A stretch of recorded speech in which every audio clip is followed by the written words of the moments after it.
YouTuber Harsha Sai గురించి ప్రత్యేకంగా పరిచయం అవసరం లేదు. ఎందుకంటే సోషల్ మీడియా ద్వారా సెన్సేషన్ అవ్వడమే కాకుండా పేదలకు సాయం చేస్తూ బాగా పాపులర్ అయ్యాడు హర్ష సాయి.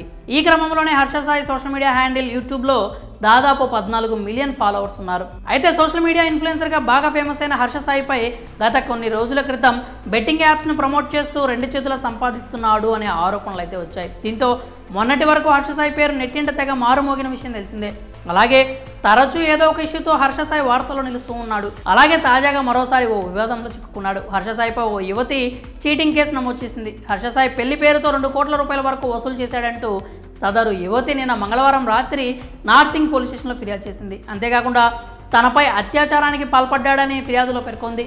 ఇక హర్ష సాయితో పాటు అతని తండ్రి రాధాకృష్ణపై కూడా బాధితురాలు ఫిర్యాదు చేసింది. ఇక యువతి ఫిర్యాదుపై పోలీసులు కేసు నమోదు చేశారు. ఈ క్రమంలోనే హర్ష సాయి కేసులో సంచలన విషయాలు వెలుగులోకి వచ్చాయి. ఆ యువతి ఇచ్చిన ఫిర్యాదు మేరకు నార్సింగ్ పోలీసులు హర్ష సాయిపై ఐపీసీ సెక్షన్ 376(2), 376(n), 354 వంటి పలు సెక్షన్స్ కింద కేసు నమోదు చేశారు. అంతేకాకుండా హర్ష సాయిపై అత్యాచార కేసు కూడా నమోదు చేసినట్లు తెలుస్తోంది. మరోవైపు మంగళవారం రాత్రి వైద్య పరీక్షల నిమిత్తం పోలీసులు బాధిత యువతికి కొండాపూర్లోని రంగారెడ్డి జిల్లా కేంద్ర ఆసుపత్రికి తరలించారు. అయితే తాజాగా ఈ కేసులో కొన్ని సంచలన విషయాలు వెలుగులోకి వచ్చాయి.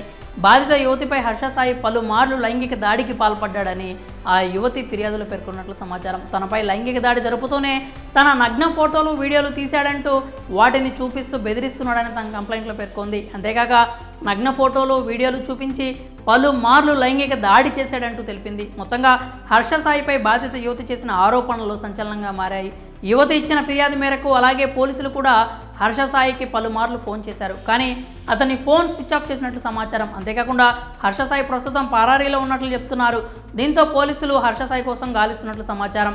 అయితే తాజాగా హర్ష సాయి తన ఇన్స్టాగ్రామ్ అకౌంట్లో ఒక థంబ్నైతే పెట్టి తాను ఎక్కడికి వెళ్ళలేదన్నట్లుగా, ఇవన్నీ కూడా డబ్బు కోసం చేస్తున్నటువంటి ఆరోపణలు అన్నట్టుగా ఒక పోస్ట్ అయితే పెట్టాడు. అంతేకాకుండా ఇక ఫర్దర్గా ఈ విషయానికి సంబంధించి సమాచారాన్ని మొత్తం కానీ లేదంటే వివరాలన్నీ కూడా తన తరఫున లాయర్ ఎవరైతే ఉన్నారో ఆయన అందరికీ వెల్లడిస్తాడు అంటూ చెప్పాడనమాట. అంతేకాకుండా ఇవి కేవలం ఆరోపణలు అన్నట్టుగానే హర్ష సాయి అయితే కొట్టేస్తున్నట్టు తన సోషల్ మీడియా పోస్టులు అయితే చెప్పుకొచ్చాడు.